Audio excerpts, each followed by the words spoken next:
Hello, everybody in the Creative Cafe International world. It's me, Cassie, and I'm here just to teach a simple, fun tip tonight. I'm just going to keep it pretty short, and I'm going to hop right on over to my desktop so that I can show you, what I want to show you tonight. So this is a super fun technique that my friend Robin Kephart taught me. And I was really excited when she showed me because it's something just simple and fun that I could use for a Tuesday tip. And I think that people will use it for lots of fun things. So we're going to come over here to my desktop and I'm going to just show you how to do a fun mat with a little bit of a flair. So we're going to start off. I am going to go over the mat trick just so that we can get the mats that we're going to need to do this little trick. And I always say that you can't go over the mat trick too many times. So since I have to make mats anyway, we will just discuss that real quick while we're doing it. So when you're trying to make 4 1/4 by 6 1/4 mats, which is what I'm going to want for these pictures, you want to be able to cut it out of one sheet of paper. And I usually go ahead and mat 4 pictures on a page, and I like to get it out of one sheet of paper or cardstock. Hello, Debbie. Hi, Marty. Thanks for being here. So whenever you want to get 4 out of one sheet of paper, we all know that we do the mat trick, right? So you start off with a piece of paper that is the same size as the 2 sides added together. And if you look closely, I actually keep this right on my trimmer because I've had to teach it so many times that I've handed it out to all of my friends that join me at Crops in the hopes that I have to teach it less times. And that has worked out really, really well. So if you need a 4 1/4 by 6 1/4, you add those 2 together. And that means that you need a 10 1/2 by 10 1/2 paper.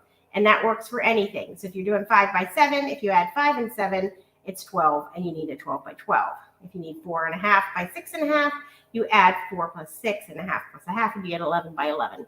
So anyway, we're going to go ahead and cut that 10 1/2 by 10 1/2 square and give ourselves this nice square to work with. And I will show you how to do this fun technique as soon as we get our mats ready.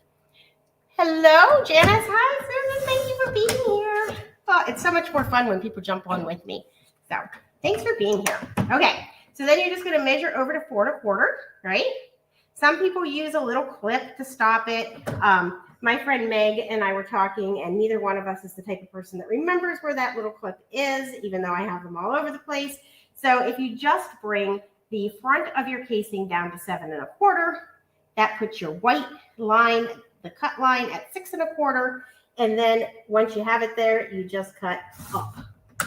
And you only have to do that twice, or you could have a little clip there, whatever is easier for you. For me, it's easiest not to have to find things.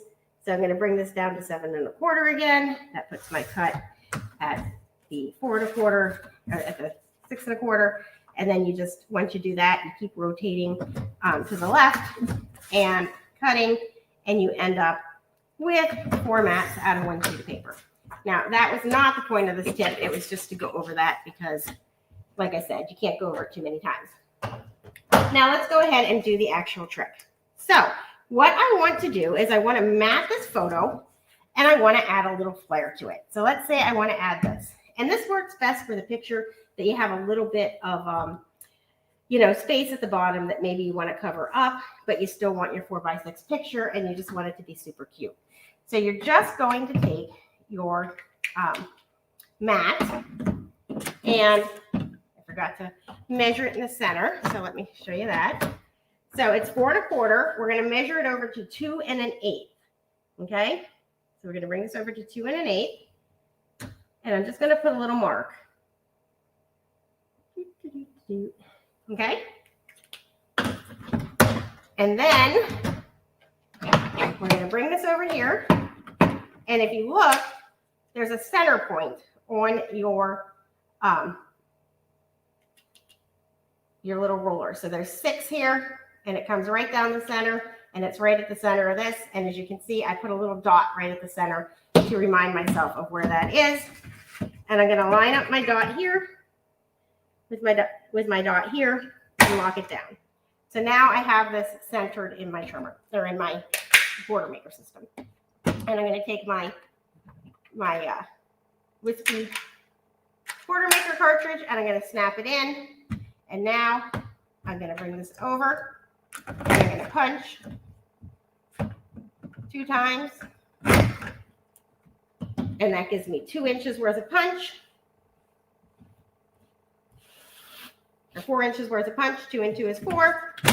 And that gives me 1/8 of an inch on either side. And I can take this picture and I can slide it right in here. And I have a perfectly matted photo. If I add a little tape, it'll make it stay a little nicer. So I just slide it in and I have a perfectly matted photo with this cute little wispy across the bottom. But then I'm going to show you the trick for doing it horizontal, because you have to do things a little differently whenever you go horizontal. So see, super fun. There we are, our trip to the amusement park, super fun. And I've added that across the bottom. So now what happens if you want to do it with a larger picture? Because we want it to go across the middle, but I found that it didn't work quite the same way with the horizontal picture. So we're going to take and, of course, where did I put my clear ruler? There it is. I hid it under my trimmer. Silly me. Okay, so this is what I found worked best for me. I wanted my punch to start 1/8 of an inch over. So I measured this in here and I measured it over to 1 7/8. And I put my little mark there. Okay. And you'll see why this works in a second. And this just worked best for me. I'm sure there's lots of different ways to make this work, but I put the little 1 7/8 inch mark right there just by sliding my clear ruler into my tray. And now I can bring this in and I'm going to measure it over to 1 7/8 there. And I'm going to lock it down. And now I'm going to switch out the cartridge.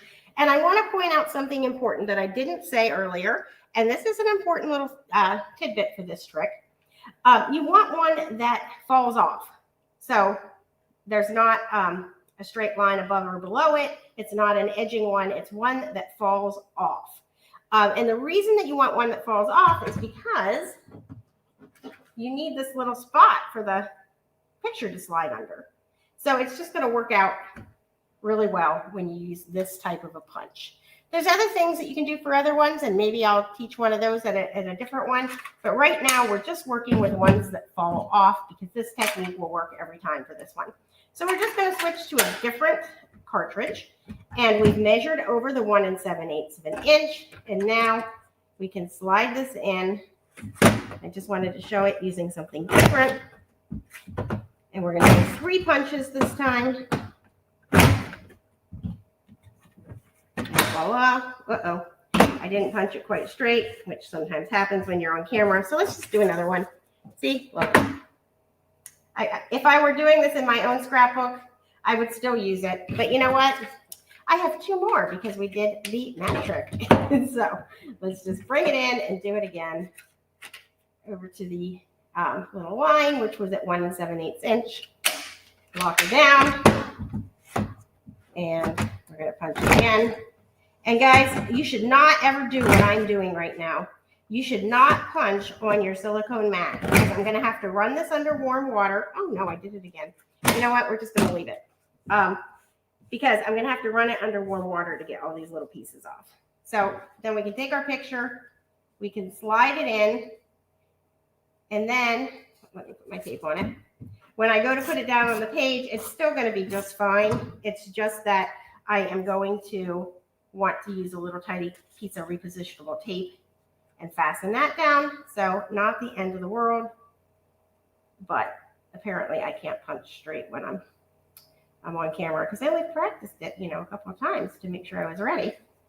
Okay, so little repositionable tape, and we have my cute little puppy sleeping on the floor and covering that up. So anyway, just a fun little trick for the evening. I hope that you enjoyed that, and I hope that you have a wonderful, I'm going to try it one more time. Let's see. Anybody who wants to stick with me can, but I just want to see if it's just me or if it's this punch. Why does it do it in the exact same spot each time? Okay, let's try it, guys. Maybe if I go this way first And this one's second. Okay, that's so far so good. And there, okay. And it stayed! Woo! I feel accomplished for the evening. So apparently that's the best way to go if you're using a delicate punch like this. Oh my goodness, too funny. I just wasn't going to be able to sleep without that going perfectly well. Okay, so then you're going to slide it in. It's going to cover up that little piece on the bottom. You're going to put it down. And there, super, super cute. Anyway, I hope you guys love this as much as I do. Thank you so much, Robin, for letting me share your tip. Really appreciate it whenever people give us fun things that we can do. Use your broom and dustpan, and the scraps are easily removed.